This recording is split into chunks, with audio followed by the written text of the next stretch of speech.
want to waste any time on any fancy intro. He needs no fancy intro. I just want to get right to it because I've got about 97 things to discuss with Newt Gingrich.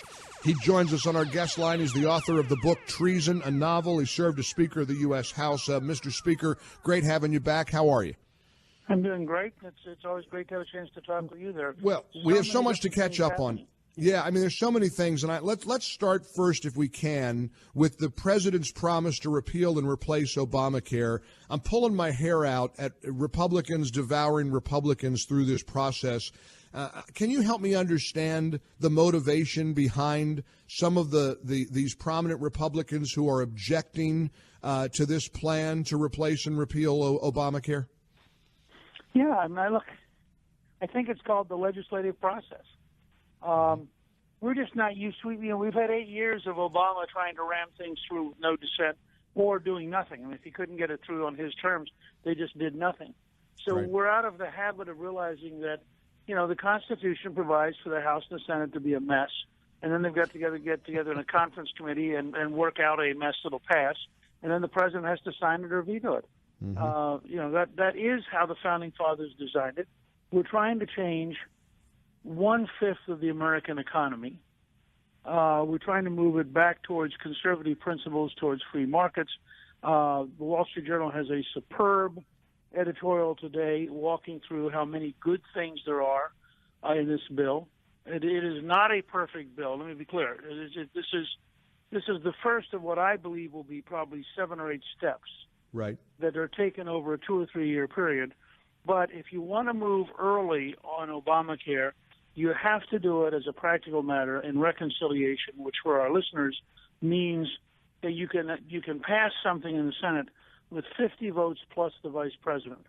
Right. If you go to regular order, it takes 60 votes. Well, no Democrat, none, are going to support anything called the repeal of Obamacare because they'll get killed in their primary next time. Right. So you've Right. got to do it all on the Republican side. So Mitch McConnell starts with 52 seats, and if he loses 3, he's dead. Right. At the same time, Ryan has a bigger block of conservatives than McConnell does, and then the hardline conservatives, the Freedom Caucus, people like that, are holding very tough. And I'm, as a former Speaker of the House, and before that 16 years as a member of the Congress before I became Speaker, I'm pretty comfortable with that process. I mean, it took us until I think it was early August of 96, after a year and a half, to pass welfare reform and get it signed into law by Bill Clinton, which led to a 60% reduction in people on welfare as they went back to work, and as we had the largest decline in child poverty in American history. But that took a year and a half, and that was a very widely understood, very popular reform. Mm-hmm. This is much more complicated, and there's much more opposition to it in both parties. So they got a lot of work cut out for them. I'm not uncomfortable with where they are, and I wouldn't be too surprised to see it stay pretty messy for 2 or 3 months. I'm encouraged by your level of optimism, and I've been saying it too, that this is the legislative process. I just hope and pray that the Republicans who are voicing opposition are doing so in a good faith way. I mean, you cannot underestimate that never Trump camp who they just want to stop him and they want to undermine him every step of the way. I hope that's not what's happening here. Well, ironically, the largest bloc are pro-Trump people. Right. If you look at the House and you say, who is the maddest about this bill? It's the people who endorse Trump. Right. Now, in the Senate, it's a little bit different. I don't think this is anti-Trump, pro-Trump. I think there are people here who are trying to understand a very complicated legislative change. And frankly, part of it is if you're a conservative, this bill is not everything you want. Right. And I would argue can't be. Well, it's not possible. Right. But then they say, well, then I don't want to do anything. Well, you don't do anything. You were voting to keep Obamacare, which is a disaster of epic proportions for the right. certainly So politically, not to mention. I'd say to all my most conservative friends, fight for the most conservative bill you can get that can become law. Right. Right. And understand they have every right to go to the Rules Committee. They have every right to demand some amendments. The real bill is finally going to be written, I think, in conference, because the Senate couldn't possibly pass the bill that's going to pass the House. So McConnell's going to have to put something together get it through the Senate rules where the parliamentarian is being very strict. I'm told that the Republican parliamentarian is actually stricter than the Democrat was when they passed Obamacare in 2010. Right. So she's making it harder to do. Right. All right. Let's pivot. Let's pivot into an area that I'm intrigued by, and I read something that you've said about the so-called deep state and the leaks and the things that are happening right now to the Trump administration. I have to confess, I don't often watch MSNBC. The last time I watched them with any consistency was election night because it was just too enjoyable to look at their faces. But last night, Rachel Maddow did something that was so bizarre, this big nothing burger waving around 2 pages of Donald Trump's tax returns. And it was all comedy, and she was widely mocked for it, even by liberals who said there wasn't anything there. He paid a lot of taxes. He made a lot of money back in 2005. Big deal. It's nothing. They hyped it. They looked comical. MSNBC looked terrible. It was a bad night for her and for them. But there's an underlying, more serious issue. Somebody leaked apparently those 2 pages of his tax returns from 2005. This is the latest in a long list of leaks. We see, and this isn't a leak. These is a fire hose of information that's being revealed, in many cases illegally. And I'm starting to really take a long, hard look at the assertion that there is a shadow government, or there are people operating within the administration who are Obama holdovers, or I don't know who they are, but something is rotten in Denmark. And I've seen an interview you gave with the Associated Press that you tend to agree. Absolutely. Look, I believe, and this is not anything new. There's always been a large bureaucracy which has sort of regarded the political appointees as one person puts it to me at the Pentagon, they were the summer help. Mm-hmm. And that bureaucracy is captured brilliantly in 2 BBC series, one called Yes Minister and the other called Yes Prime Minister. And that's how large bureaucracies operate. What's different now is you have a coalition of left-wing bureaucrats, left-wing news media, left-wing interest groups that are so commingled.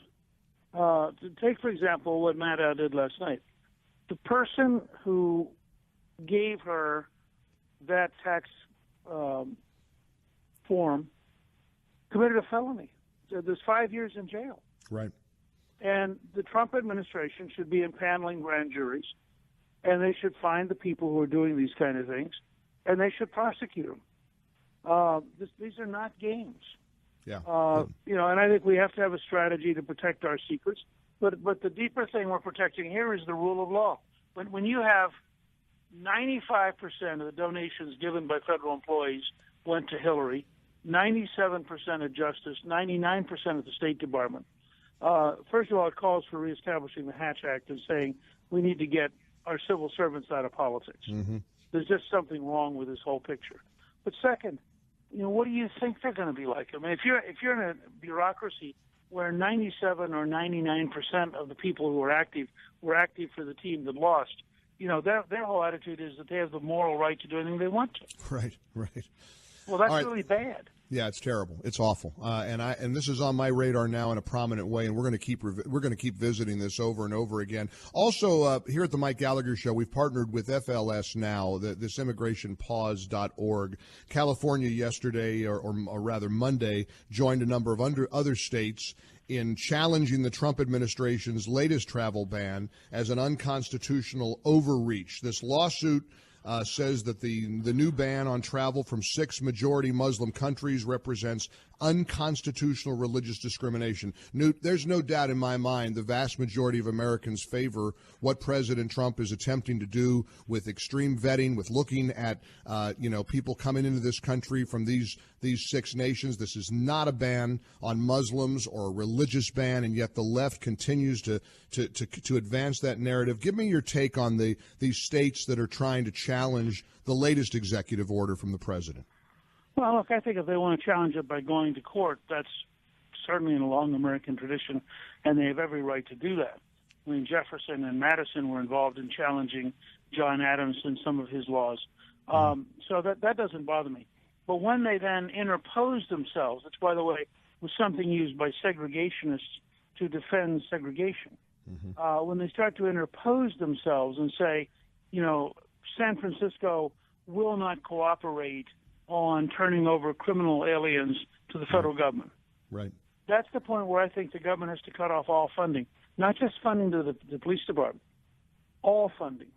Mm-hmm. The roads, everything, infrastructure. Everything. Yep. You know, as of next Monday, we're not sending you another penny. Yep. Now, yep. that'll get their attention. And candidly, I mean, I can't imagine a better public fight than debating Rahm Emanuel, the mayor of Chicago, with 4,000 people shot last year, as to why he wants criminal aliens released on the streets of Chicago rather than kicked out of the country. I mean, this is almost suicidally stupid. There's so much happening right now, Mr. Speaker. I often think about somebody like you who's been in the center of it all. Now you're all over the place. I see you all the time on TV. We have you join us as often as you can, you and Callista writing books. Do you miss the legislative process? Do you wish you were in the chambers and the halls of Congress, or do you like being where you are right now at a time like this? I like being a general strategist and talking to the executive branch, talking to the legislative branch, talking to governors and legislators out in the country. I think this is the job I should be doing at this point in my career. It takes enormous amounts of time and energy.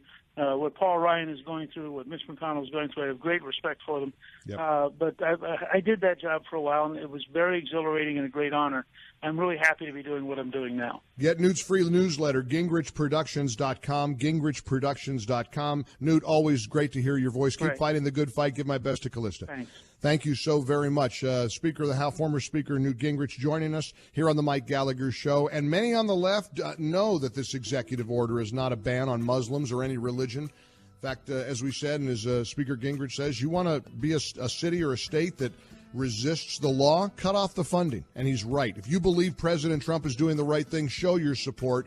Go to immigrationpause.org right now. Sending a letter to your senators has never been easier. Take a lesson from November 8th. Let your voice can be heard, should be heard, will be heard. Do your part. Let your voice be heard right now by going to immigrationpause.org. Immigrationpause.org. That's immigrationpause.org.